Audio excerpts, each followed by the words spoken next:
So here's a breakdown of my data. First, we're going to start off with the years. I examined the Bassmaster Classic in the years from 1971 to 1991.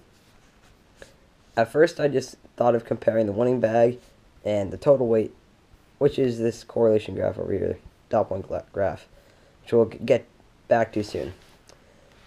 I determined that really wasn't enough, data points, and that wasn't going to give us an accurate depiction of what was going on with this tournament in terms of predicting the winner. So I added stuff like smallest bag and number of participants and creel limit.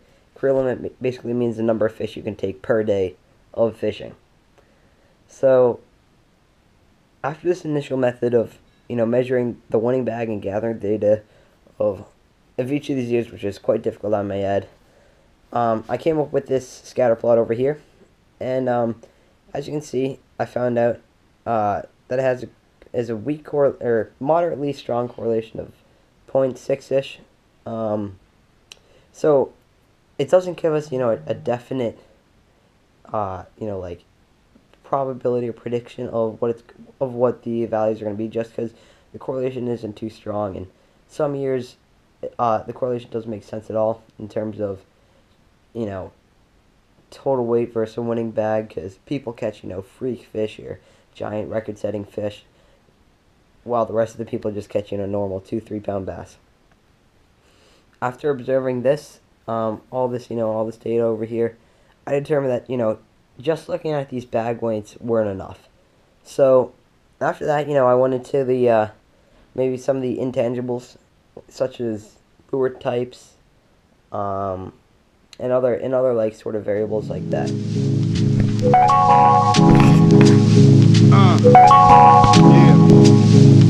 As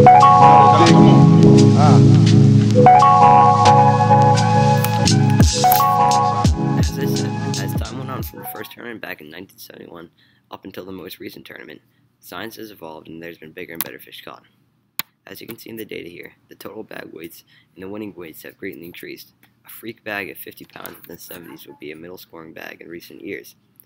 Because the bag weight has been going up at an irregular rate, it's hard to find correlation and hence force a solid prediction.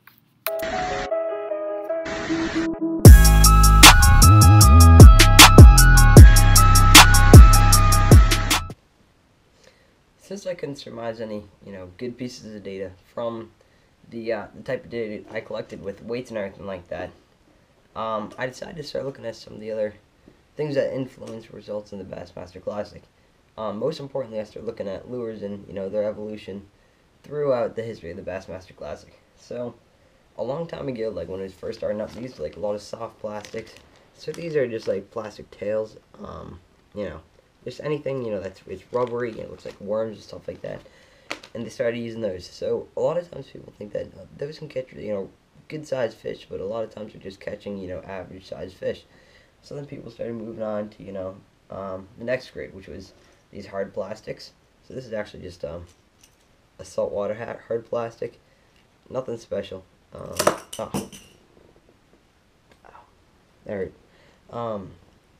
Nothing special, stuff like that, and that started catching more fish. They're bigger, they're getting bigger fish to bite, right?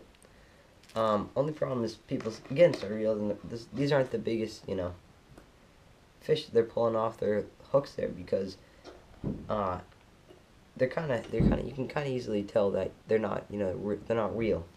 So to catch those biggest the biggest, baddest, widest, and wisest fish, they started using more realistic type stuff.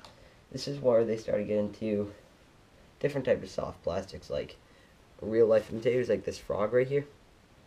So this guy looks really real. These legs, actually, these little hairy things, these are the legs. Really, realistic material. Just looks very real. And then also, latest stuff that's been catching some of the biggest fish ever, like those 20 pounders out in Japan and 20 pounders down south in like Alabama, are these jigs. So these jigs can represent a whole bunch of things. So this is just the jig head. This is essentially what all jigs are a variation of. Just starts off little jig head, little skirt, and these start getting what are called reaction bites. So some of those bigger fish that don't necessarily want to eat right now, they might just hit these because they're angry and they're really aggressive predatory fish. So, as time has progressed, people have started to catch bigger and bigger fish because science has evolved and we've found out better lures and what they want to be eaten more.